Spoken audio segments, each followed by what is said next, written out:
Dude, she stands at 5'7". You guys would literally never fan cast an actor who is 5'7" for the role of Batman or Superman, but for some reason, when it comes to Wonder Woman, comic accuracy doesn't matter anymore. And yes, it's not just her, because all of the most popular Wonder Woman fan casts are all like 5'7". So before we can move on, we have to talk about height more in depth, not just from a fan's perspective, but from James Gunn's perspective. So let's get going. So back in February of 2023, James Gunn reposted this picture of the comic New Frontier, and in this comic, we see that Wonder Woman is towering over Superman. Now let's bring it to August of 2023, where James Gunn posted this review of Wonder Woman Historia. Now in this story, we actually don't see Diana get born until the last page, but we do get to see the original 30 Amazons, and they are big. Now let's bring it to something a little bit more recent. About a week ago, James Gunn did an interview with the official DC podcast, and in this interview, he alluded to the fact that he is reading the Absolute Universe. And I think the Absolute line is doing a really good job with those immutables, but pushing the boundary on it. Perfect and finding example. a new Yeah, way. I mean, of taking these characters and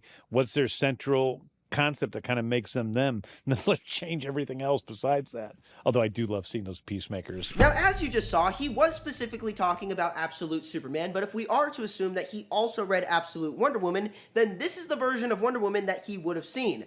Look at how big she is. The reason that I wanted to bring up all those examples was to show you that all of the Wonder Woman stories that James Gunn has interacted with and self-admittedly have depicted Wonder Woman as being big. So if James Gunn's perception of Wonder Woman is that she is tall, and earlier I was able to convince you that he is trying to remain as faithful to the comics as possible, then would it not stand to reason that for the DCU Wonder Woman, he's probably going to go with a taller actress? Yeah, Ty, I guess that does make sense, but what about camera angle and perspective? Can't that make an actress look taller? Well, my dear viewer, I'd like to give you a quick visual. So this is Adria, who is 5'7", next to her husband, Jason Momoa, who is 6'4", who's the same height as David Cornsweet, our current Superman.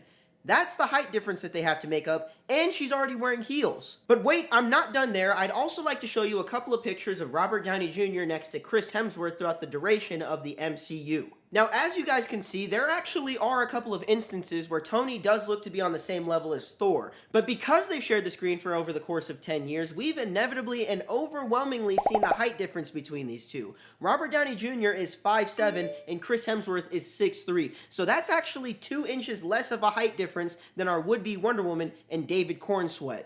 Okay, Ty, we get it. Adria would have been a good Wonder Woman, but she is just not big enough.